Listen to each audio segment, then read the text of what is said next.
Hey, what's up, everybody? Welcome back to the End Zone Oracle here on IE Sports Radio, your direct feed for all that is sports.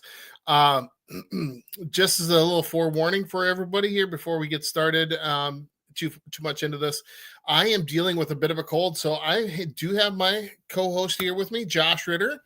So Josh is going to be definitely helping out. He's going to give lots of insight, lots of things going on in fantasy football this week. But like I said, I'm battling a bit of a cold, so if I end up having to drop off the screen, leave the room for a bit, Josh is going to just keep everything rolling and keep going along here. So anyway, so again, before we get into too much of the show, let's just again brief, quick introductions.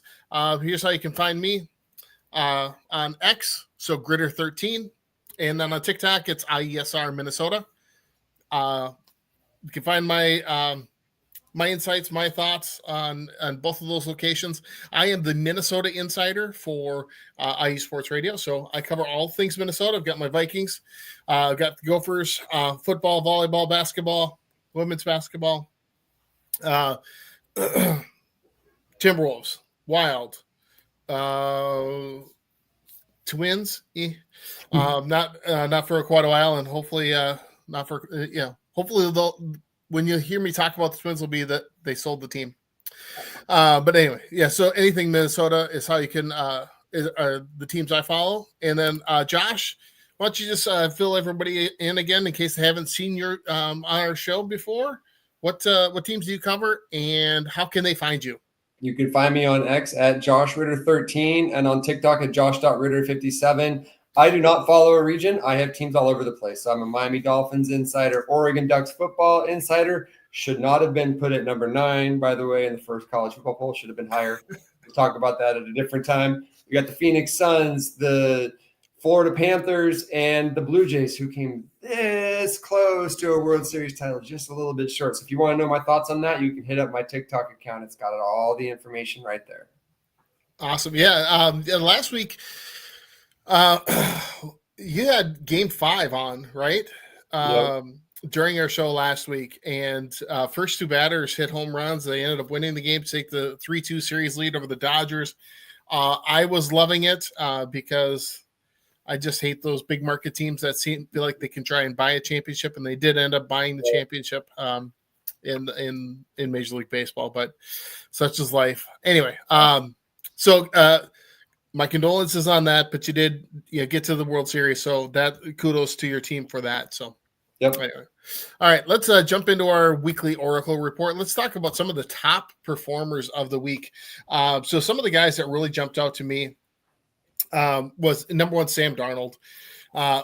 Boy, I think I'm in a league where where he's still on the waiver wire, which should not be the case.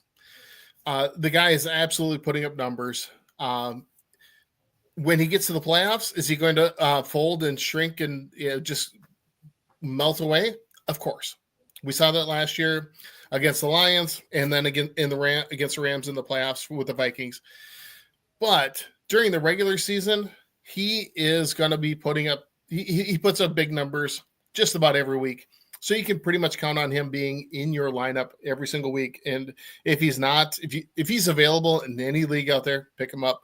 And if you have him on your bench, unless you have Lamar Jackson, Josh Allen, he should be in your lineup. Other quarterbacks, you had the two quarterbacks from the no defense game where had the Bengals against the Bears. Was it 47-42? Was that the final score? Yep. Just crazy. But both Caleb Williams and Joe Flacco put up insane numbers for the quarterback position. It's just ridiculous. So basically what that means is if you've got a player going against either the Bears or the Bengals or the Cowboys, although the Cowboys are on a bye this week, I believe. Yeah. The Bengals are on a bye too. So, but if you got anybody going against the Bears, you could probably throw them into your starting lineup because they're probably going to perform. So, who are some other any other quarterbacks that I missed there, Josh? Yeah, real quick before I get to that, I put in our group chat as soon as that touchdown was scored by the Bengals, they scored too fast. And Yep. I knew that the Bengals were going to give up that touchdown. And sure enough, Colson Loveland, who was my start of the week last week on this show, Yes. came That through with was a touchdown at the end. So that was fun.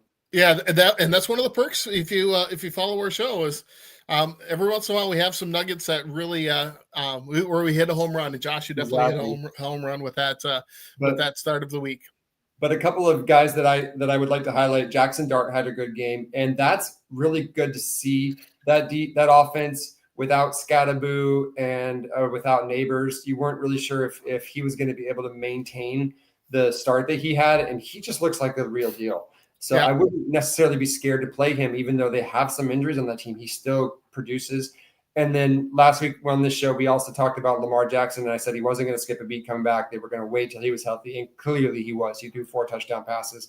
Granted, it was against a pretty poor Miami defense, but Lamar Jackson looked like himself. He didn't even run around, and he still was productive. When he gets really healthy and starts running around again, he's going to be great. Yeah. Oh, good call there. How about for running backs? Who are some of the running backs that jumped out at you? The one that I'm actually going to highlight is a guy that I was pretty frustrated with in October, but he seems to be coming back around a little bit. And I know they played the Cowboys, but Chase Brown is starting to come back into being a part of that offense. And I think it's the Joe Flacco effect. They have a more competent quarterback that teams have to pay more attention to. And so they can't just load up on Chase Brown and take him away. And I think he's going to become a bigger part of the offense. So his performance to me really stood out from a running back standpoint. Yeah.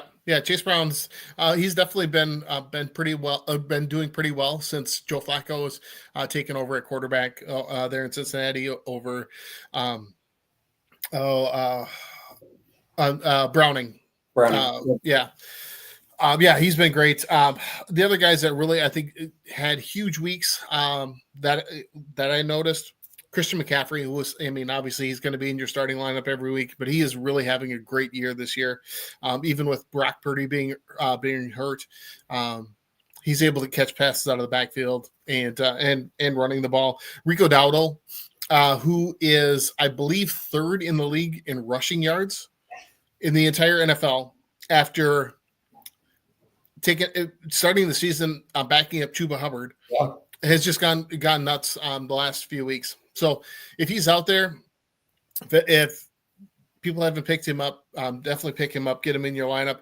And then last week we talked about some of the players to start and sit. And I talked about DeAndre Swift for the Bears because they were going against the Bengals. Obviously, DeAndre Swift did not play. He was inactive. So Monangai is who filled in for him. I can't remember his first name off. Is it Kyle Monangai? I think it is. Kyle. Yeah, they I know it began with K. I couldn't remember. Anyway, yeah. So Kyle Monangai, he just jumped right in, took over. I think it gave me over 20 points. Going against the Bengals, he was just running up and down the field against the Bengals.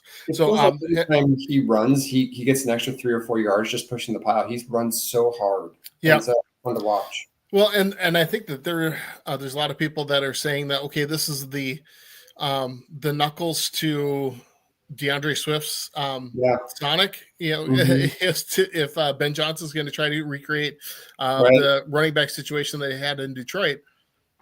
Maybe he's going to be continuing to get a lot of those carries, maybe more of the goal line carries.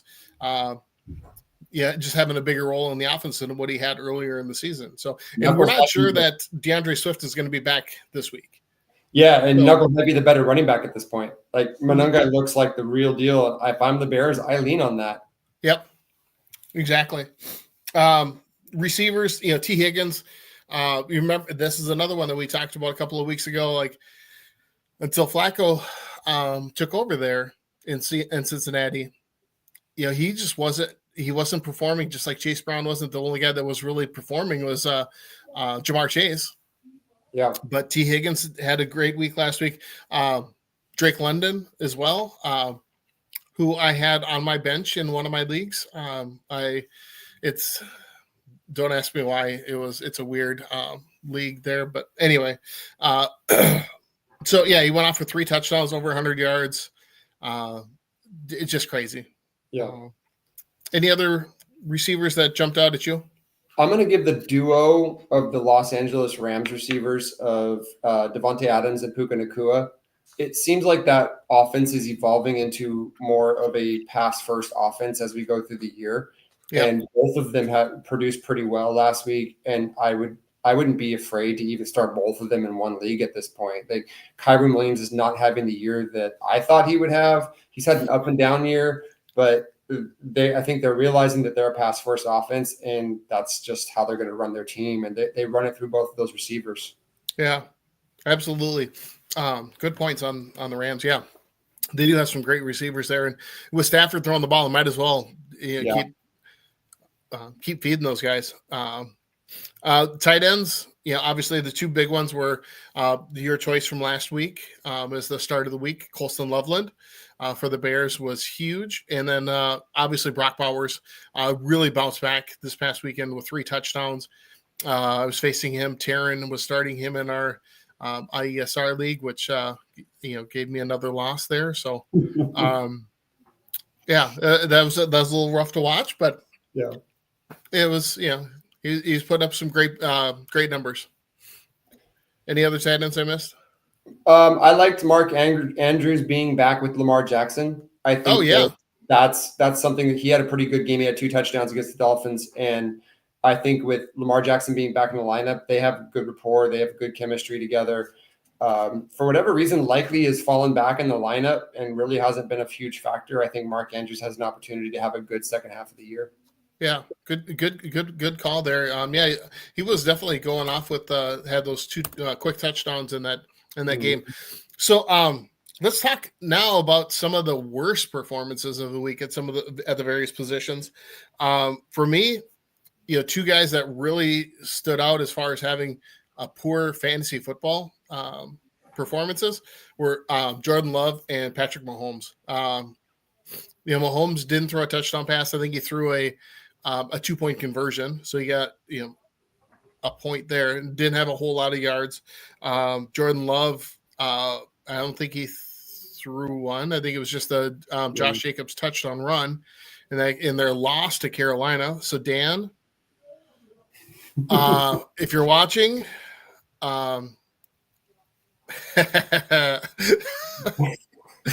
sorry, I'm a Vikings fan. You like to get it. You're never afraid to give me a hard time when the Vikings are not playing well. So I got to give you a hard time because the Packers should have easily beaten the Carolina Panthers. The Panthers do have a decent record, but they are not that good of a team. Anyway, Jordan Love he didn't show up in that game. Any other quarterbacks that I'm missing there, Josh? Did Cinderella strike midnight on Daniel Jones? That is the question you have to ask as a fantasy owner. He had 3 interceptions, and I know we'll talk more about the trade deadline and what the Colts did later in the show, but is that a panic move over a quarterback that didn't look very good last week? And this is a team that might have been a little bit too big for themselves, and they haven't really performed well in the past, and now all of a sudden they're considered a contender in the AFC, and their quarterback who has been a pumpkin in the past might be turning back into one. You have to keep an eye on that. Yeah, absolutely. That's a great point. Yeah, because they are putting all their eggs in one basket, thinking that they've got the quarterback of the future there. And granted, they were playing Pittsburgh, and Pittsburgh's defense really stepped up this week. I don't know if it was them abandoning the running game too early, because Jonathan Taylor didn't really have many carries, many yards at all. So that could have been part of it too. Yeah. And I didn't put him in as far as running backs that didn't perform, but a couple of them that jumped out at me were Chuba Hubbard had 17 total yards, and Alvin Kamara had 0.7 points because he lost a fumble and did nothing. Sorry, for the Saints. Nothing. Yeah. Last weekend. Last week was one of my better episodes as far as predictions because that was my just give up on, and clearly Yep. like there's nothing there anymore. I don't know Yep. what's going on with him. Well, Maybe he's just a running back that's lost his step. It happens to running backs, and they fall off a cliff sometimes. So Yep. here we Well, and I know we talked about last week about, or the previous couple of weeks about him potentially being traded, and that didn't come to fruition at all. Oh, and Brian jumping in here, Bengals D for sure worst performance of the week. Yes, Brian, we agree with you there. And then Kamara has been terrible all year. He has not had a great season at all. I agree with you there. All right. Let's see. Some other worst performances. Wide receivers. Okay. Rome Odunze, I was celebrating the fact that I drafted him in a couple of my leagues earlier in the season. And for him to get going against the Cincinnati defense, one of the players that I thought, okay, this is somebody that you'll want to start as without a doubt, start this guy. He had 0 catches, 0 points. They tracked how many yards he ran during the game.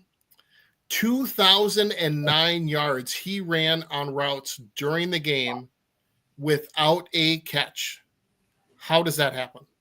47 points. I actually won a league because Rome Odunze got 0 points, and I had to check the stats to make sure that was actually real when I saw it. Yeah. How does it happen? 47 points, one of your primary targets doesn't even touch the ball? That doesn't make sense. Right. I think he had 2 targets. I don't quote me on that because I could be wrong. But that's crazy. It was just ridiculous. And then the other another wide receiver that really didn't do a whole lot was in that Steelers Colts game, and that was DK Metcalf. I think he had 2 catches for 6 yards. It's like, really? He's supposed to be the Aaron Rodgers, go-to guy. Hasn't happened. Yeah. Yeah. Any other clunkers that I missed? The boom or bust that is Jordan Addison for your team is really frustrating to me. Like, I thought he was going to be a high value guy. He was a guy that is probably could be a number 1 on a lot of teams, but he has, of course, Jordan Jefferson on his team. I have him in a few leagues, and he is the most infuriating person. It feels like every time I bench him, he has a great game, and every time I start him, he doesn't. He's one of those ones that the ceiling is really high, but the floor is really low, and you just don't know. Very frustrating. He only had 8 points this week. Not a great performance. And then for me, Keon Coleman for the Bills, I thought he was going to take a step forward this year, and it's just not happening at all. Yeah, and I think that's one we've talked about as far as like a start, sit, quit guy, and he's definitely somebody that you can quit on because he has not done anything this year for the Bills. Right. Yeah, and I was thinking the exact same thing. I thought he was going to take a step forward this year. He's got great size, good speed. I mean, he has everything that you look for in a wide receiver. Except with the great quarterback to throw him the ball, and he can't seem to get himself open. So it's really frustrating there too. All right, let's switch and talk a little bit about some of the injuries that took place over the weekend. Obviously, the big one, fantasy football wise, was Tucker Kraft tearing his ACL for the Packers. That's going to be a rough one. Luke Musgrave is going to be filling in that spot. So if you have Tucker Kraft on your team and you haven't picked up a replacement for him yet, Luke Musgrave might be somebody that is out there. Otherwise, I'm sure somebody else in your league probably already targeted him and picked him up if they needed a tight end or if they knew that you had Tucker Kraft as your starter. Other ones that impact fantasy football, Jaden Daniels had that horrible looking dislocated elbow. Not sure exactly what his status is going to be.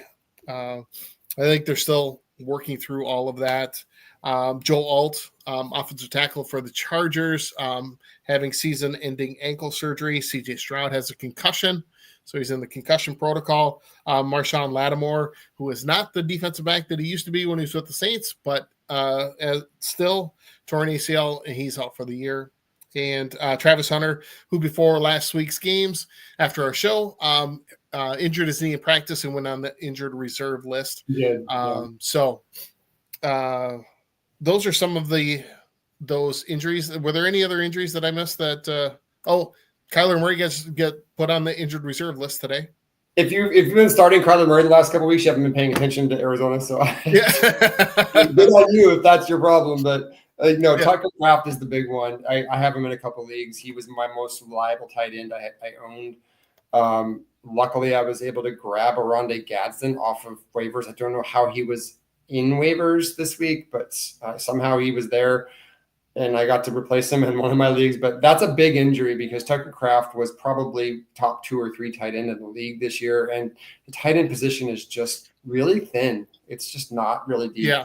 So and it's never been a super deep position. So if you're in a league where you have to start a tight end, there's only a handful that are worth it, and you have to overdraft them going into those leagues. So you have to go early on a guy like Mark Andrews, Tucker Kraft, Brock Bowers, Trey McBride, Kincaid. Yeah, well, Kincaid's I think I put him more in that 8 to 10 tight end range. He just hasn't performed as well for the Bills as he should, considering how talented he looked in college. Like I expected him to be a Travis Kelce type of guy, putting up a ton of numbers in Buffalo, and that just hasn't happened. He's been solid, but I think he should do more. I agree. Yeah. So anyway, for tight ends, when it comes to drafts, you almost have to overdraft them. Yeah. It's a bummer. So if you're in a tight end league and you got one that can produce for you, good for you, because you're probably going up against the guy that probably doesn't. Right. Well, exactly. Because and when I draft, I always look at a value of player over a replacement, right? So if I'm in a 12-team league, okay, what's the number one tight end going to be numbers that they're going to be putting up over the course of the year, and what's the number 12 tight end going to be putting up? Okay, so what's that difference? And that kind of helps me rate between positions, whether it's if I've got a tight end that's going to perform here, maybe I've got a wide receiver that'll perform here that are both on the board. But I know that the next wide receiver is right here, and then there's one right here, right? And the next tight end might be way down here. So you have to think about that when you're drafting too. And that's how I've always felt about quarterbacks too. Is they're easily replaceable, whereas the tight end just isn't. So right, exactly. All right, so let's let's talk about some of the waiver wire players to pick up. Obviously with Scatabo out, Tyrone Tracy did not step up for the Giants like we all expected him to. Devin Singletary has shown that he's going to be having a good share of the backfield carries for the Giants, at least a 50-50 split. So he's definitely somebody that could be worth picking up with the bye weeks going on. So take a look at that. Some other ones, Devin Neal in New Orleans, with their situation where Alvin Kamara is not doing anything. The team is going nowhere. I think Devin Neal is going to be getting a lot more carries. He's a rookie. I don't know. I can't remember where. Is he out of Kansas? I think he's where he went to school was Kansas. Isaiah Davis for the Jets. I was kind of hoping that Breece Hall would get traded. He did not. He has to be. Yeah, well, and they wanted a 3rd-round pick for him. The Chiefs were interested, would offer a 4th. Well, we'll talk about that too when we get to the trades later on in the show. But yeah, it was kind of weird that he was, the Jets traded 2 of their best defensive players and didn't trade a pending free agent running back. Yeah. For any kind of draft capital. Just kind of weird to me. Some other guys that pick up Luke Musgrave. And up until the trade deadline, I had written down Torrey Horton in Seattle because he was putting up some good numbers with Cooper Kupp, just not doing much and we'll talk about Cooper Kupp a little bit later on in the show. But any other waiver wire guys? Oh, well, and I guess the other two to talk about are just some handcuff players. If you haven't already picked them up, Dylan Sampson, backing up Quinshon Judkins in Cleveland, and Tank Bigsby backing up Saquon Barkley in Philadelphia. When Barkley left the game before the bye, Bigsby came in and looked really good. So if you've got Barkley on your team, you're getting close to the playoffs now. You're going to want to make sure you have him on your roster as a backup. Dylan Sampson, probably not so much, because you're probably not relying on a Cleveland Browns running back to carry your team. But if you're in a pinch and Quinshon Judkins has been playing well for you, and you have a good matchup, he could be a spot starter down the road. And Judkins has been in and out of the lineup too. He's been had some issues, so that's not a bad handcuff. Honestly, my pickup of the week, if you can get him, and I think you can get him in a lot of leagues, is Jakobi Meyers. He was one of the trade people that you had this week, and he's been doing next to nothing in Las Vegas. But the Jacksonville Jaguars gave up 2 draft picks for him, which I thought was an overpay. But that speaks to the value that they think that he has. And Brian Thomas Jr. has been underperforming. And maybe this will free up him to do better, but also I think they're going to want to give a lot of target share to Jakobi Meyers to prove that draft pick was worth it. So he might be somebody to keep an eye on the next couple of weeks. And how did the Jacksonville Jaguars use him as they integrate him into the offense? Yeah, that's a good point. We'll maybe chat a little bit more about that too. Because I'm thinking, well, is he going to help take pressure off of Brian Thomas, and is it going to help Brian Thomas perform as we go a little bit longer into the season? Before we take a quick break here, just bye weeks. Just as a reminder, this week we've got the Titans, Bengals, Chiefs, and Cowboys on a bye. So if you've got Jamar Chase, CeeDee Lamb, Xavier Worthy, Rashee Rice, any of those receivers, T. Higgins on your teams, you're going to be having to hit the waiver wire or reaching into your bench for those starters. So anyway, good news that it's a wide receiver heavy bye, which wide receivers are the most replaceable position. So hopefully not struggling too much this week. Yeah, well, and it's a passing league now, so we should be able to find some points there on your bench. So, all right, we're going to take a quick break. We'll be back in just a couple of minutes. You're watching the End Zone Oracle here on IE Sports Radio, your direct feed for all that is sports.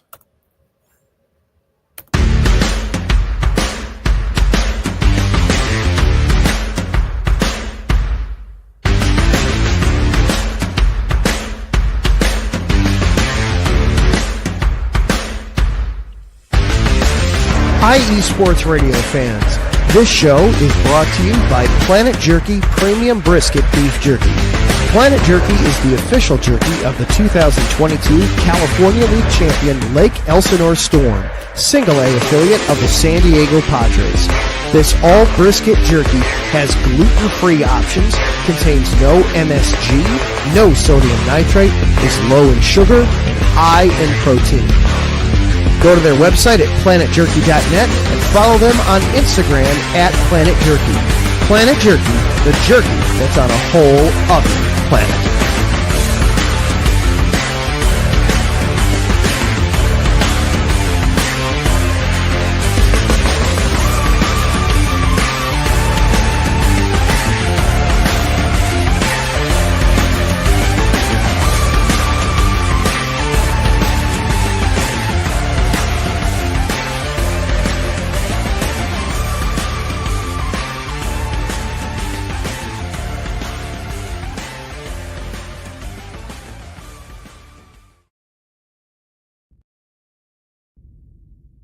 Rise and shine. It's 4 a.m. The stars are still out. The sun is beneath the horizon, but it's time to punch in and go to work. The comfort of your warm-ups turns into the grinding out of your reps as the clinking and the clinking of the plates create a symphony of euphoria. There's no other feeling like it. Earn it, burn it, and take what's yours. IE Sports Radio has proudly partnered with Vital Apparel, a brand that not only fits great, but also promotes and donates to mental health research. Use our code IESR to get 15% off their comfortable and inspiring gym wear and help them on their amazing journey to support mental health. Go hard, take part in your iron therapy, and be strong. Because when your mental health is as strong as you are, there's no telling how far you'll go.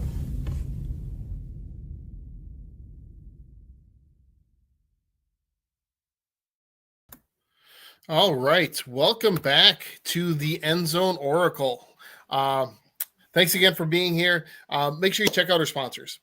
Planet Jerky Premium Brisket Beef Jerky is absolutely fantastic. Great protein snack to have. I have some in my desk drawer at work and some in my pantry here at home. So I've always got some around. It's a great product. Check it out. Get some of that stuff for you. Also, Vital Apparel. If you need some workout gear, shop right there. Get 15% off if you mention the code IESR. Great, comfortable workout gear, and part of the proceeds go to help mental health research and support. So great cause to help out there. So, and then also, it looks like we've got a ton of people out there watching. If you've got any comments or questions, please throw them into the chat. We will do our best to answer those as we can. If you have a question about who to start, if you got a trade offer sent to you, if you want to send a trade offer to somebody, anything, who to pick up, who to start, who would you, any of those kinds of questions, fantasy football related, throw them in the chat. We'll definitely answer those throughout the show. But let's go to our next segment, which is the start, sit, quit. All right, so this segment, it's a player that you should definitely have in your starting lineup. Bench is somebody that probably isn't performing very well. It's going to need a really easy matchup to put him into your starting lineup. And then if it's a quit, that's just somebody that you could probably drop from your roster. So for me, I was looking at the wide receiver positions across some of my teams. And I mentioned earlier that I did not have Drake London in my lineup earlier or this past weekend in one of my leagues where he's a player on my team. And he should be in the starting lineup. Drake London is the red zone target for Michael Penix. They look to him more than anybody else. I know we've as somebody that follows college football on a decent amount.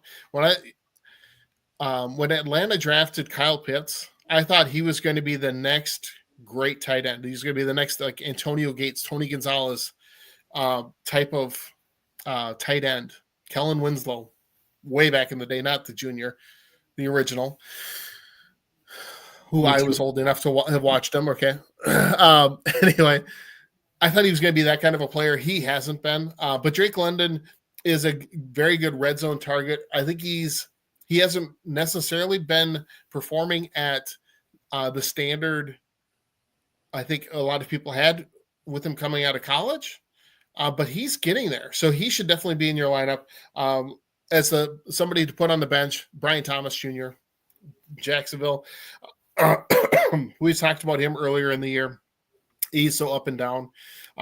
Maybe the trade for Jacoby Myers is going to help take that pressure off of Brian Thomas. But until then, I think he's just got to sit on your bench and just got to wait it out until he shows that what he can do and that he's going to be solid. We thought that happened a couple of weeks ago when I had him on my bench and he scored a couple of touchdowns. And then I put him back in my lineup and he's done. He's had nothing but goose eggs since.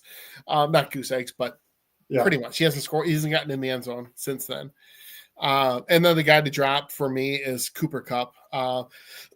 Between Torrey Horton last week taking over a bunch of carries with Kupp banged up in Seattle, and then the trade for Rashid Shaheed for the Seahawks. I just don't see Cooper Kupp getting any kind of action there in Seattle. How about you, Josh? Well, and the way JSN's performing in that lineup, he's clearly the number one, and you bring Rashid Shaheed in, you're going to clearly give him targets. Like you said, Torrey Horton's playing great, so there's just not a lot of target share left for Cooper Kupp. And you can see how good that Rams offense is, that now he's been relegated to a different role in a different team. So yeah. Well, and don't forget Elijah Arroyo too, the rookie tight end for Seattle. He's been getting some targets as well. So yeah, there's only so many throws to go around. Right.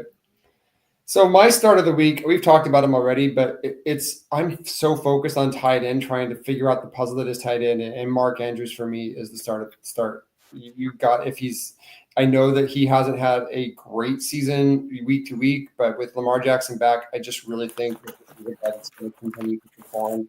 Lamar Jackson uses him as a security blanket, and he also targets him in the red zone, which in fantasy football is everything if you can get touchdowns. So you don't need 15 catches a game if you're getting one or two touchdowns a game. As far as benching goes, again, a guy that we've talked about, that it's just the disparity between the highs and the lows is too much for me. Unless I really need him because of buys, I'm not starting Jordan Addison. I just can't trust him. Mm-hmm. And that idea that you might get 1 or 2 points from a guy, it's just it can kill your fantasy week. And yeah, you might regret it once every 3 or 4 weeks when he has a big game, because he does kind of have that deep throw piece to the Minnesota offense, but you can't trust that that's going to happen week to week right now. And especially with JJ McCarthy, it doesn't seem like he targets Addison as much as other quarterbacks have with that team. So if he stays healthy, I wouldn't trust Addison enough to start him unless you're really in a pinch. But even worse than him, the receiver I'm giving up on is Xavier Worthy. They've clearly, Rashee Rice is the offense right now, a wide receiver Rice. Since he came back, he's getting a huge piece of the target share. Travis Kelce's always going to get his targets. Xavier Worthy, he will have 1 or 2 games the rest of the year where he gets a touchdown or 2 and has a long gain, but very similar to Jordan Addison, except with even less target share. I just can't trust Xavier Worthy in my lineup anymore. So I had him in 1 or 2 leagues. I think I dropped him this week because there's not a lot of value there right now. Okay, well, you kind of stole my thunder because that was going to be one of the panic or patience players to talk about. But going back to Jordan Addison, yeah, it's crazy that JJ McCarthy has not been. Well, he's targeted him a decent amount. I think there was one drop that Addison had. JJ McCarthy threw a beautiful ball on the sideline into the end zone. He got his hands on it. It was a perfect spot for the throw, and he just didn't come down with the ball, which was really disappointing because during the preseason, Jordan Addison was JJ McCarthy's favorite target. Like he was hitting them all over the place. Although part of that was Justin Jefferson was dealing with a hamstring injury through most of training camp, so he was the one that was out there a little bit more reliable than Jefferson. But I think I have a feeling that's going to come around a little bit. But it just just keep him on your bench. That's fine. But that's where I have him. As things come around, because JJ McCarthy, I was pleasantly surprised during the game on Sunday. I was not expecting a Vikings victory. I didn't do a preview for the game. If I would have, it would have been a blowout for Detroit. I'm going to be honest about that. I'm not going to go back and say, oh yeah, I thought they had a chance. No, I really was not expecting the Vikings to be able to do what they did against the Lions. You remember back, my start of the week was Jahmyr Gibbs, and I mentioned last week that there's twice he's been. I've listed him as the start of the week, and both games were his 2 lowest performing games of the season, which is not a good thing for me in fantasy football because I have him in at least 2 of my leagues. Anyway, so JJ McCarthy did make some really good throws. His stat line was not amazing by any means. But I think that 3rd down throw at the end of the 4th quarter to keep the drive alive, to not get the ball back to Detroit. Right? Was that Naylor? To Jalen Naylor. Jalen Naylor's only catch of the game. Yeah. and was just a beautiful throw and catch. Yeah. And that really says a lot about what the coach thinks of him to give, have essentially a rookie quarterback on 3rd and 5. Do you have the faith that he's going to be able to make that throw and complete the pass? Because if not, you turn it over. Detroit saves a timeout. They get the ball back, only down 3, and after the Vikings would have to punt, obviously on 4th down. Right. So that says to me that they've got some faith in JJ McCarthy, and we'll see how he continues to progress this year. But I'll keep an eye on Addison that. might sure. keep coming along. So let's go into and talk about. I forgot to put in a little banner for this. Let's talk about the trade deadline, all the trades that were made, and how they're going to impact fantasy football this week. So earlier we talked about Jalen Waddle and Breece Hall did not get traded, even though we kind of thought that there were some teams that were interested, but the Dolphins and Jets were not interested in trading those players away, which doesn't make a whole lot of sense, especially for the Jets, because they've got a free agent running back, or soon to be free agent running back. It makes sense for the Dolphins not to trade Jalen Waddle. He was signed last offseason, not the one we just had, but the one before it, to a very receiver-friendly contract. Yeah. So his cap hit in 2026 is only $11.5 million, I think. Yeah. Which for receivers these days is a huge bargain, especially for someone that he's consistently shown without Tyreek Hill that he can be a number 1 receiver. He's had over, I think, 80 yards for the last 5 weeks. Really good player. And he's young enough that he can be part of a team that rebuilds and then gets better. And the Dolphins only wanted to give him up. They were going to get basically what they got for Tyreek Hill. And no team was going to be willing to do that with a guy that's making over $10 million. And I get that.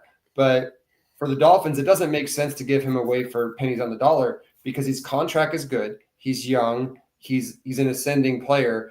And if you're able to pair him in the next couple of years with, say, another draft pick of a wide receiver, you've got a pretty cheap wide receiver duo. So I understood why they didn't trade him. I would have been very upset if they traded him for anything less than first and other compensation, especially after I saw that Jets trade for their cornerback. And we'll talk about that in a second. But he's worth a lot. He's a good player. And I just didn't expect any team would be willing to give up enough to get him. Yeah. Yeah. He is 26 years old. Yeah. So I agree there, and I think he's got 3 years left on his contract. Mm-hmm. Definitely a team-friendly deal in that respect, as far as what he's making compared to other wide receivers in the NFL. How about the other trade with your Dolphins? Jalen Phillips going to the Eagles. How does Howie Roseman always come up with adding another good player to their team at the trade deadline? He always makes trades like that. He does. They have a very strict philosophy that team holds to, which is we're going to build through the trenches and build our team inside out. And they prioritize those pass rushers. And they've had some issues with some of their pass rushing over the past year because of injuries and retirements and things like that. And honestly, as a Dolphins fan who knows what Jalen Phillips' contract situation is, which he's had as an expiring contract, right? So there wasn't going to be a huge market. I think the Eagles a little bit overpaid. I was expecting a 4th or a 5th round pick for Jalen Phillips, to be honest, because he can be signed in the offseason. The Dolphins weren't going to pick up his 5th year option. He wasn't going to stay with Miami unless they re-sign him to a new contract. So the teams theoretically could pick him up in March without having to give up compensation. So I think the Dolphins actually did a good job in that trade. Yeah. But Howie's willing to overpay for talent in the trenches because he knows that's how his team is built. And I actually think it's a good move for both sides. I think the Dolphins did well to get a 3rd out of an expiring contract player that they weren't probably going to have in their plans. He's had a good year, but not a great year. He's had a lot of almost sacks that really have been frustrating for Dolphins fans. He's a good kid. He's a really good community guy. So, and Vic Fangio loves him. So Vic Fangio was the defensive coordinator in Miami, and then he moved to Philly. So I think they slightly overpaid, knowing that they can get probably more out of him than Miami's been able to get out of him. And I think that this will be good for Philly too, because he'll instantly be their best pass rusher. And for fantasy perspective, you're looking at sacks, right? Like Right. with a better defensive line around him and a better defense overall in Philly, Jalen Phillips might finish more of those sacks than he has in Miami. That can lead to points on defense. So Philly's a defense that probably gets elevated with someone like Jalen Phillips coming to the team. So I think it's a win-win for both sides. Oh, that's a great point. And you made a great point too about not Vic Fangio. Yeah. Oh, Vic Fangio. Okay, sorry. Yeah. Oh, where I was going with that. But a similar situation with Clint Kubiak in Seattle, where they added Rashid Shaheed to the wide receiver room from the Saints. He was the I think he was in one offensive coordinator or something like that with the Saints last year. Now he's on the coaching staff in Seattle. Bringing in Rashid Shaheed, another huge move for the Seahawks. I think it's really going to help their offense and their wide receiver room and Sam Darnold.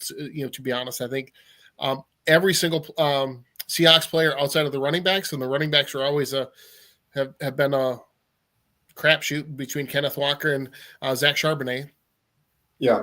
So who's going to be the player there? I think they're going to be passing the ball a ton. They're gonna spread the ball around. Rashid Shaheed is going to be a perfect complement to Jackson Smith and Jigba.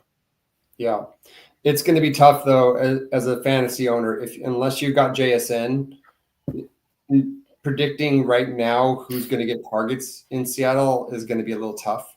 So you got to be really careful with Seattle targets outside of JSN. If JSN's on your lineup, you start him because it's been proven that. But I would be careful for a couple weeks just to see how does that offense work with all of these different guys that they've got. Who is Sam Darnold going to target going into the stretch? But yeah, if Rashid Shaheed gets, like you said, two picks, so they're going to try to, similar to what I said about Myers, they're going to try to do something with him because they gave away 2 picks. So if you're going to pick a second guy to have a targets on the team, right now it's probably Shaheed. Well, and that's the thing is he knows the offense, so it's not like there's a learning curve there going from the Saints to Seattle, right? Because it's the same offense that he was in last year, which is a little bit different than the other one that we just talked about. But Jacoby Myers, I don't know that that's going to be the same offense. Well, it's not going to be the same offense because the offensive coordinator was. For Jacksonville was the quarterback coach in Minnesota last year. So he doesn't have any experience with Jacoby Myers. I'm sure he'll be able to find ways to get him the ball, but that's another trade that took place. And if there's anything else we want to add after things we already discussed earlier today. Was just a cautionary tale as an AFC East fan. Okay. The move of Sauce Gardner to the Indianapolis Colts, in my opinion, doesn't elevate that defense as much as people think it does. Okay. He's very handsy. He gets a lot of defensive pass interference and holding calls. And I think he hasn't been in a system with a team that's competing, and he's got a bit of an ego. So I'm not necessarily sure that you should have any more of a, hey, I got to play Indianapolis Colts defense than you would have before just because they got Sauce Gardner. But be really careful with that. Doesn't affect your Jets defense because you weren't going to start a Jets defense anyway. So don't worry about that. Similar with Quentin Williams, like you're not going to start the Cowboys defense. You're not going to start the Jets defense. Just don't even bother. Right. So it doesn't really affect you all. Exactly. The only way that really plays into fantasy football is if you've got a player playing against the Jets. Then you probably want to throw them in your starting lineup because they're going to be without Sauce Gardner and without Quentin Williams. You might be careful with Sauce Gardner if they're playing against the Colts, just because Sauce Gardner doesn't allow a lot of completions. He gives up a lot of yards on penalty, which doesn't help you in fantasy. So you might be a little more cautious with maybe your number one receiver if they're playing the Colts, but not a ton. It's not a big difference. Yeah.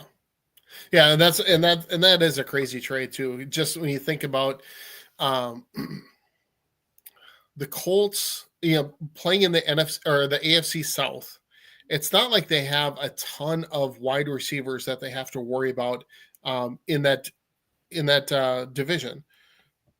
So when you go out and get a top notch or perceived top notch corner, you can only be doing that if you're thinking about who you're going to match up with in the playoffs.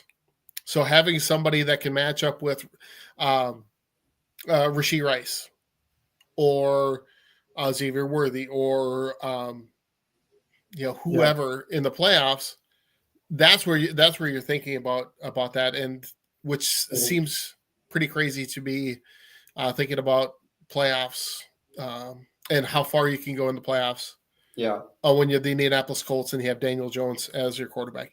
Daniel Jones has been phenomenal this year, but there's a reason the Giants let him go. Yeah, and yeah, I'm going to go off the reservation of fantasy here for 60 seconds and just let me vent here about this trade. This was an asinine trade by the Colts. This to me reminds me as a Suns fan of when the Suns traded for Kevin Durant in the middle of the season. They had a flawed team, and they thought giving up their entire future for Kevin Durant was going to fix all of their problems. And all it did was magnify their problems. And when you give up 2 first-round picks and a wide receiver for a cornerback that, in my opinion, is way overvalued and at a position that is important but isn't going to necessarily change things. It's not like you traded for Patrick Mahomes here, okay? You gave up your future for a season that you don't know how long that ceiling is going to last. And it's clearly about this year. And very similar to that Sun situation, you have an owner who's new, that female owner, Jim Irsay's daughter, comes in there, and she's new, and she wants to make a splash, and her team's playing well. And so she vastly overpays for a guy that isn't going to really move the needle, and they've sacrificed their future. And I fear for Big Mike, our Colts fans out there, that 2 years from now, like I did with the Suns, they're going to look back on this trade and they're going to say, that was a bad mistake. Yeah. Great points. There's nothing I can argue with any of that. I think the only other trade that of note that took place yesterday that I wanted to bring up was just Trevor Penning being traded from the Saints to the Chargers. I don't know if that's going to help their run game there with the Chargers. Just because, they lost Joe Alt, they've lost Rashawn Slater earlier in the year. I don't know how much he's going to be able to impact their offensive line and keep things running there. So they had no choice. No choice. You lose your top 2 offensive linemen to season-ending injuries. You just don't have a choice. It sucks for the Chargers. Seems like they always get hit by the injury bug. Yeah. All right. Let's talk a little bit about panic or patience. We already you already beat me to the punch with one of these guys, but so let's talk about some of these struggling star players. So you already mentioned Xavier Worthy. You're hitting the panic button. You're just gonna kick him to the curb. Okay. Later. Bye-bye. All right. Yep. Already did it. All right. How about a guy like Tony Pollard in Tennessee? Yeah, I'm patient on Tony Pollard only because the running back position, at least in my leagues, I've been struggling with that position. There's been a lot of guys that have gone down, and I have him in a couple of leagues where I don't really have any other options. If you've got better options, definitely start them over him. But the running back position has been a little rough this year for just easy replaceability. So I would be patient, but I wouldn't be confident if I put him in my starting lineup, I'm going to get a floor from him. And that's the problem that you have is just the talent around him is not great. And that just doesn't do well for a running game usually. So yeah. And that's the thing. It's like I'd stay patient unless you have a lot of depth. Yeah. Well, and he's somebody that you could start in the right matchup, right? That's Yeah. about it, right? What having a running back on a team that's going to lose on a regular basis by a large number of points does not bode well for a running back. Right. Brees Hall, prime example, right? Just game flow. Yeah. When you're down by 15 to 20, you're not going to be running the ball a ton. So Exactly. that takes running backs like Tony Pollard and Brees Hall and things like that out of the game. Although Brees Hall did have a great week 2 weeks ago, and Well, and the only exception to that is when you have a running back, like for instance, Devon Achane on the Dolphins, who catches a lot of balls. So the quarterback dumps off a lot to the running back because he doesn't have time in the pocket or something like that. Those are the kind of running backs you can get away with. But if you have a bruiser like Tony Pollard, like they're going to be losing by the third quarter, and they're not going to run the ball anymore. So it doesn't really exactly. Yeah, and speaking of big bruising running backs, what about Derrick Henry? I mean, like, when you look about what he has produced this year compared to his draft positioning, is that because Lamar Jackson was out for a few weeks? Do you think he'll take a step up, or will he get back in the swing of things now that Lamar Jackson is back? Yes, I do. They were down. Remember, they were down a lot early in games because they had so many injuries on their offense and defense, and they just didn't have the ability to run the ball. And I think as Lamar Jackson gets healthier, as long as he stays healthy, and they've got their defense getting healthier as they come back too, this team is going to start getting ahead of their skis a little bit more, and Derrick Henry's going to start running. I've had years in the past where I thought Derrick Henry was going to have that steep cliff that all running backs have, and I've learned my lesson the hard way, not to doubt that man. So I'm not going to let a few bad performances when his team was extremely injured and behind in the game early taint my view of him. Obviously, you're going to start him because you drafted him so high. Clearly, he's underperformed his contract or his draft status, but like you can't take him out of your lineup. Yeah. How about AJ Brown?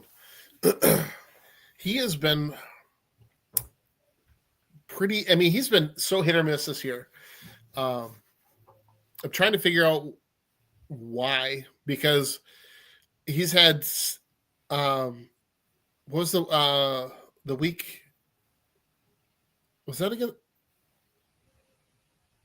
Where he had like he and Devontae Smith combined for 300 yards receiving. Yeah, I think it was last week. Not the one we just finished, but the one before it.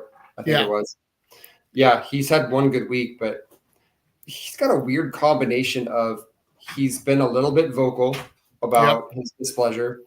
And I think that I know that there's tension between him and the quarterback. Yep. And that team is a run-heavy team. And they get ahead a lot. So there's not a lot of need to pass the ball. And I think all those factors combined where I now have him in the leagues that I own. I think I own him in one or two. Can't remember which. I think it might be just one. But he's a back-end flex for me. But with as deep as you have in the receiver position, his floor is pretty low right now. And his ceiling isn't that high. So unless I have a lot of buys where I need to replace, I'm comfortable putting him in as a replacement for a buy. But if I don't have buys and I've got decent receivers, he's probably on my bench right now. Yeah. Yeah, I agree there. And then CJ Stroud. This year he's been, even before the concussion, because he's out this week again with the concussion, but he just hasn't been the CJ Stroud that we thought we were going to be getting back to. No, right? Not at all. Yeah.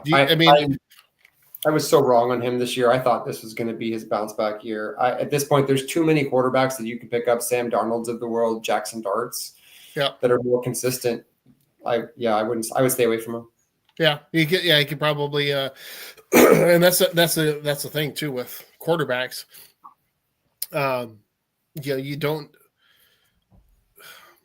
You don't need to have a backup unless it's for a bye. Yeah, and if you got past your bye with like Josh Allen, You're done. I'm not, do I need to have another quarterback on my roster? Nope. No. If he gets hurt, well, then I'd, have to scramble on the waiver wire. But the difference between a CJ Stroud at what he's doing right now and an Aaron Rodgers, or like you said, Jackson Dart, or Trevor Lawrence is really not that much of a difference between any of those guys. And it's kind of Flacco. Yeah, you can pick up Flacco. Flacco's putting up almost starter level passing statistics this year. Yeah. So he's definitely somebody that I would think about looking at. So anyway, all right. So those are all of our panic or patience. Guys, let's go look at some of the matchups for this week.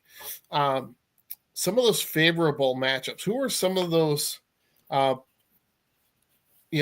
situations or defenses that you want to target with some of your skill position players? Anybody in particular? Any teams in particular? I think that the dysfunction going on in Miami is awful right now. And there's a couple matchups with the Bills that I really, really love. One of them is Khalil Shakir. We talked about Keon Coleman not getting target share, and the Dolphins have kind of struggled against with their passing defense. And I think the Dolphins are going to get blown out this week, like legitimately blown out at home. And it's going to be ugly. And I think Khalil Shakir probably has a couple touchdowns. They targeted a lot of tight ends last week. The Bills tend to kind of vacillate between receiver and tight end week to week. So I think this is probably a receiver heavy week. So Khalil Shakir for me has a really favorable matchup. And I also really like, and you would put this down. I don't like the matchup of the Cardinals running backs against Seattle. Seattle's defense looks really, really good right now. So really all the weapons for the Cardinals. They just are. Their offense looks lost without a really good starting quarterback, and that Seattle defense is really good. So even Trey McBride, I'd stay away from him if you have a better option. Most of you probably don't. So you have to start him, but I wouldn't expect a lot from him this week. Yeah, that was one of my unfavorable matchups. Was those any of the Cardinals running backs going against Seattle. I think the Miami wide receivers going against the Bills, I'm not a huge fan of. But I agree with you about. I think like the Buffalo running backs going against Miami's defense. I think they're going to be able to run the ball pretty well. Yeah. James Cook missed practice again today, so I'm not sure exactly if he's going to be back. But if not. Was it Ray Jackson? Is that who's the? I don't remember who that. Ray Davis. It was Ray. Ray Davis. Right, Ray Davis. Yeah. Whoever is going to get 150 rushing yards. Yeah. So if James Cook is out, pick up Ray Davis and start him in place of James Cook if you can. I may have to do that. I got him in a couple of leagues, so I didn't realize that. He's. I think it was ankle injury or something like that is what. They were talking about today as that's how busy I've been at work this week. I didn't even notice he was out, and I think I would notice. But I don't expect the Dolphins to win, so I haven't been paying attention. Some other that I think have good matchups. I think Chicago running backs. If DeAndre Swift is there, going against the Giants defense, they've been giving up a ton of yards and ton of points. And then conversely, on the other side, Giants wide receivers going against Chicago. I think they've got a favorable matchup there. And pretty much anybody going against the Jets or somebody that you can throw into your starting lineup. Yep. There. How about some streaming defenses? Let's. You listed 3 on our little cheat sheet here, and they're the right ones. So I'll let you take that. All right. So. For those of you that have watched every single week, there's a few teams, offenses that you want your defense to be facing. So if you can, and that's the Saints, Jets, and the Raiders. Obviously, there's others, but some of those are on buys. Yeah, the buys. Right? What so you got to deal with that because the Titans would normally be on that list as well. So we've got the Panthers going against the New Orleans Saints. I think that's going to be a fairly solid matchup. Cleveland going against the Jets. I think it's going to be one of the lowest scoring games of the week. I can't see either team putting up a ton of points. You could probably even start the Jets against the Cleveland Browns too, even though they just traded away two of their best players. Anyway, I digress. And then Denver going against the Raiders. Even though Patrick Surtain is going to be out for tomorrow night's game, the Raiders are they're the Raiders. I just don't see them. And Larry, you can chime in if you're out there watching. They're just not a very good team offensively. So it's definitely a team that you could stream a defense against them. Yeah. Anybody else there that those are the only three? You can usually, you're talking about the Panthers defense, the Cleveland defense. Denver's probably taken, but Panthers and Browns, I found them on almost every single waiver wire because I'm a streaming defense guy. Yeah, I picked up one of those two defenses pretty much in every single league this week. You can find them. The other one that another one that I targeted this week was Tampa Bay. Just because they're playing at home, but they're playing the Patriots, so maybe that's not quite as good of a. Patriots have been scoring. Yeah.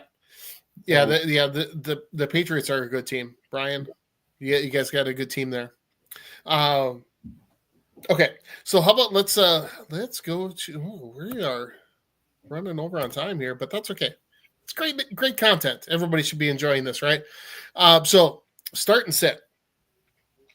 I have some players that at each position, quarterback, running back, wide receiver, and tight end, that I would start, and one that I would have you sit. For me, at quarterback, I'm going to be starting Jared Goff. I know he didn't do a lot of great things. He had a couple of touchdowns against the Vikings. Yeah, 2. Mm-hmm. But I think he's going to do really well this week. I think the offense is really going to bounce back. Let's see, who are they playing again? Jared Goff. I don't know who they're playing actually. I don't have that. They're playing the Commanders. Oh yeah, definitely start that. Yeah. That's definitely a start player there. Person to sit, Daniel Jones. First of all, they're playing Sunday morning in Berlin against Atlanta. Atlanta still has one of the best pass defenses in the NFL. And coming off of his performance this past week, I think you got to have him on the bench. When it comes to running backs, I had both the Chicago Bears running backs written down, either DeAndre Swift or Kyle Monangai, just because, again, they've got a great matchup going against the Giants. Mm-hmm. The one to sit, Bucky Irving, assuming he's healthy. He hasn't played in a few weeks, but he's coming off of a bye. I think that they're thinking he's probably going to be able to play. But either way, if he's starting or if he's not, both Bucky Irving and Rachaad White should probably be on the bench if you have other options to start in place of them. When it comes to wide receivers, the one I'm going to throw out there again is Troy Franklin for Denver going against the Raiders. That's he's Bo Nix's favorite targets, especially in the red zone. Somebody to sit again, Josh Downs. You got that the Colts offense going against the Falcons. When it comes to tight ends, you got to start Sam Laporta. That first drive against the Vikings last week, he was all over the place, just picking away at the team, at the defense until he got in the end zone. And I think he'll do the same thing this week against Washington. And then tight end to bench, David Njoku.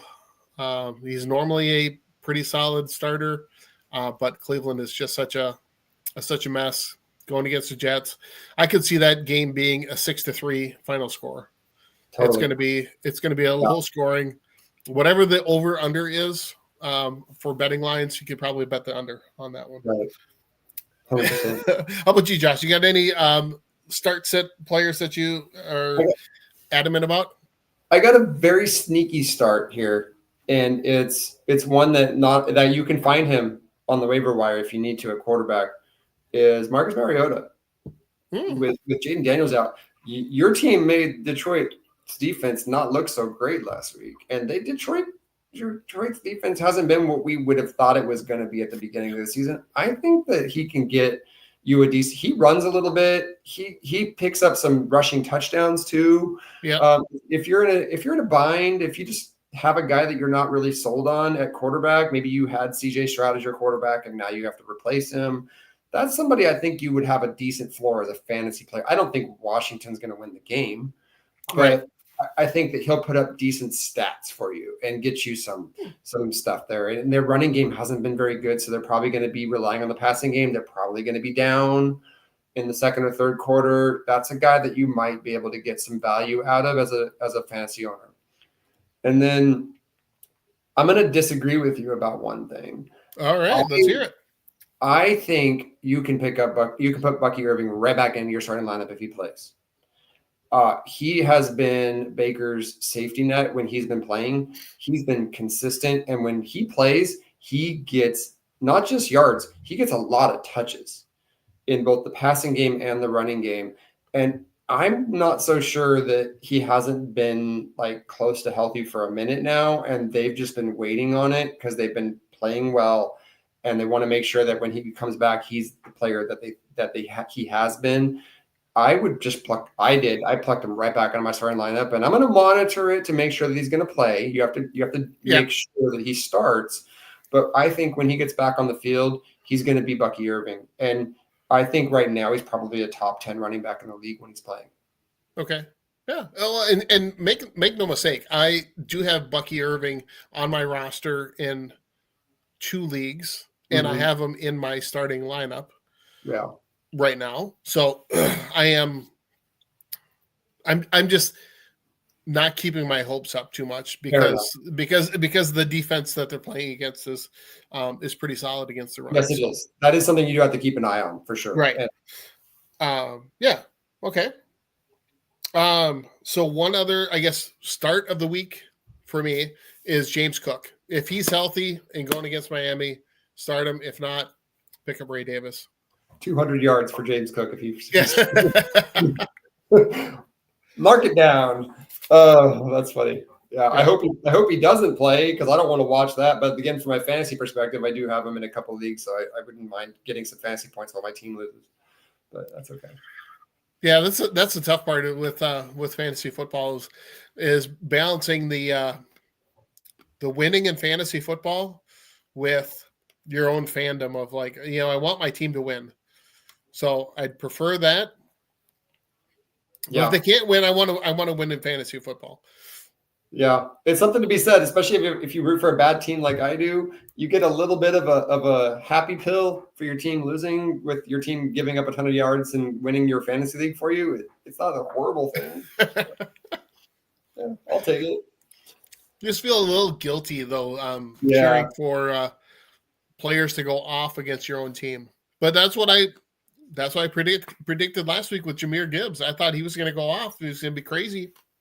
Oh, it's the worst thing in the world when you predict a guy to go off in your team and then your team contains them and you're like, why did I do that? Yeah, you're like, oh, okay. Yeah, for sure. That's I'll take that. Get the Vikings up to a 4-4 record and maybe have something to look forward to for the rest of the season, because after the game against the Chargers, that was, I didn't want to see anything like that again. Right, for sure. My start of the week is a little sneaky again. And maybe I sound like I'm a Ducks homer with the Tampa Bay Buccaneers, but both Godwin and Evans are supposed to be out for the Tampa Bay Buccaneers. And Tez Johnson is developing into another target that Baker Mayfield's spending a lot of time on. He's getting a lot of first down targets. Especially if you have a fantasy league like I do, where you get bonuses for first downs. He did that at Oregon. He's doing it in Tampa Bay with both of their receivers out. I could see this being a very heavy Bucky Irving / Tez Johnson game where all their offensive output is from those two guys. If Bucky plays, I would be fine starting both, to be honest. So I think that's really yeah. Actually, I was watching the Insiders, I think, before our show started here, and they had an interview with Tez Johnson, and he's a really exciting player. So Yeah. Awesome. Well, I think we are to the end of our show. I don't think we've got any other.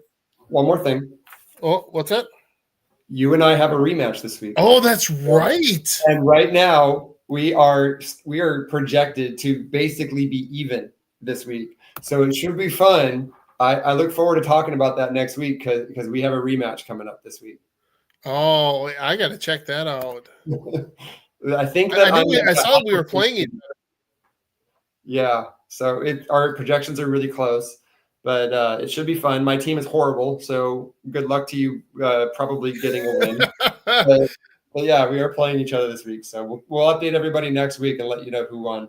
Well, yeah, I'm looking at the site right now, and I am projected for 126.35, and you're projected for 110.63. Oh, you must have made some moves then, because this morning I was projected to win by like half a point.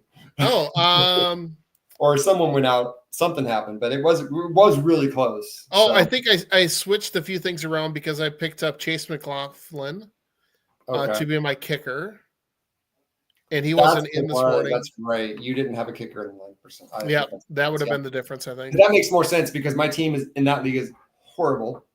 Well, I'm in last place, so you can't say that. Which I know that everybody was giving us a hard time. Yeah. I know, right? We're not so much oracles in that league, are we? I will say, I have another league, my wife's league, that I started 0-2, and I am now 7-2. Oh, nice! That well has been done. First place. So yeah, as the league's gone on, I've done better and better. So. Yeah, that's right. We got this battle of the Ritters going on in our league. So, good luck to you. Well, either way, a Ritter's going to win. So that's a positive there. All right. Well, thanks everybody for tuning in. Boy, look at over 300 people watching. So that is fantastic. Thank you all for tuning in. Be sure to follow IE Sports Radio Network on X, Instagram, Facebook, TikTok, YouTube. Just on all of those, it's at IE Sports Radio. And like and subscribe on YouTube. You can watch all of our shows. This is episode number 10 of the End Zone Oracle. There's so many other shows. There's the 3 and Out with Larry B, who is the creator of this whole network and the person that keeps it all running and does just such a fantastic job finding all of us, bringing us all together, letting us share our passion with everybody out there. Larry is just amazing. So help support all of the stations. We've got so many sports shows. We've got a baseball. We've got one dedicated to basketball. We got one, like I said, Larry's 3 and Out dedicated to football. Taryn Rodriguez has a show dedicated to volleyball. We've got one for racing. Obviously, the fantasy football show. And then we've got insiders from all across the country, all sharing their content, their opinions, their passion for sports with everybody out there. So please tune in to see all of those people. Check them out. And we will see you all next week. Again, appreciate you all tuning in. Have a wonderful week. And we'll see you next week, 7 p.m. Central, 8 p.m. Eastern, 5 p.m. West Pacific time. All right. Take care, everyone. See you guys. Later. Have a great week. Good luck, Josh. Thanks. Where am I going?